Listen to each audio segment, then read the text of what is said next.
And joining us now are CBS News legal analyst Jack Ford and Alpha Group CEO Frank Shea, a former New York City homicide detective. Gentlemen, good morning to both of you. Hey, Jeff. Hi, Jeff. Frank, let me start with you. Did they go too far? I would say that from what I've read, the early reports were that there were two individual shootings. One at the, as the gunman fled, and apparently one officer fired while the fleeing suspect had the gun in his hand.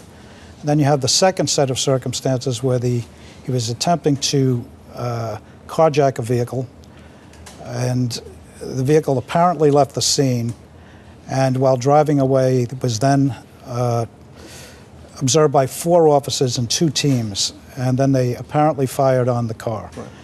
Right.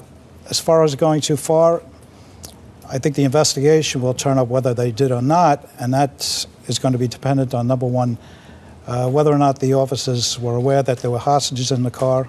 Right.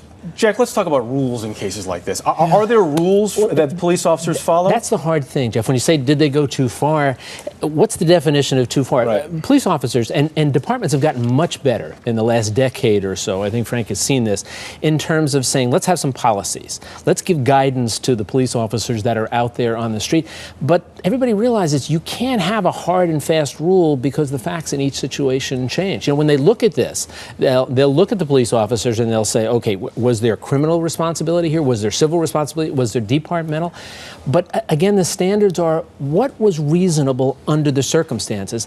But even if it turns out that their assumptions were wrong, let's say that this person didn't have a weapon. We know he did. Even if it turns out their assumption was wrong, if it was reasonable under the circumstances, then usually they'll say, okay, we're not looking at any criminal responsibility for the law enforcement officer. Here's the Jacksonville Sheriff's Office policy. They prohibit officers from firing at a moving vehicle other than as a last resort to prevent death or great bodily harm, as a last resort to prevent the escape of a felon who might pose an imminent threat, or when authorized by a watch commander.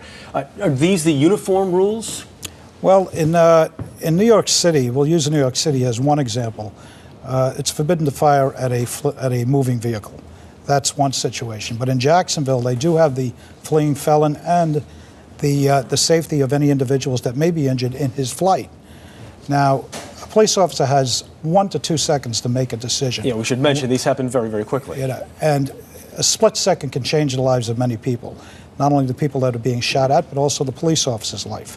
So a situation like this is a split-second decision, and once again, the officer in making that decision has to determine whether or not he's within the guidelines and if the person is going to be a threat to others. Jack, with 30 seconds left here, where does this case go moving forward? You know, I think what happens now, Jeff, is that the law enforcement people will be looked at by the prosecutor's office to see whether or not their actions were reasonable under the circumstances. The department's going to take a good, hard look to see whether they followed the departmental policies. And you may well have somebody on the outside, family members, lawyers for family members, taking a look whether there's any civil responsibility here. They could walk away with a determination that saying, even though it was tragic, it was entirely appropriate under the circumstances, or somebody might say there were some problems here.